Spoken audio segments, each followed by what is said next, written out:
અમદાવાદ શહેર પોલીસ થોડા દિવસથી એક ડ્રાઈવ શરૂ કરી છે, જેમાં અમદાવાદ શહેરના 4 રસ્તાઓ પર ભિક્ષાની જે પ્રવૃત્તિ ચાલી રહી છે તેને તમે થોડું પણ સામાન્ય ન સમજતા કે ન ભીખ આપતી વખતે તમે દયા ભાવના ન રાખતા, કેમ કે ભિક્ષા પ્રવૃત્તિ એ મસ્ત મોટું રેકેટ ચાલી રહ્યું છે.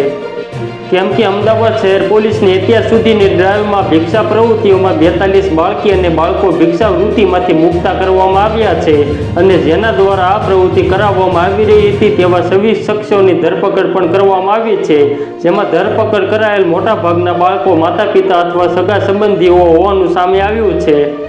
ભિક્ષા પ્રવૃત્તિ કરાવનારની પૂછપરછ કરતા ચોંકાવનારો ખુલાસો સામે આવ્યો છે, કેમ કે એજન્ટો દ્વારા એક સ્ટેશનના માતા પિતાને દર મહિને 35,000 આપવામાં આવતા હતા અને બાકીના પૈસા 65,000 થી 70,000 રૂપિયા એજન્ટો લઈ જતા હતા.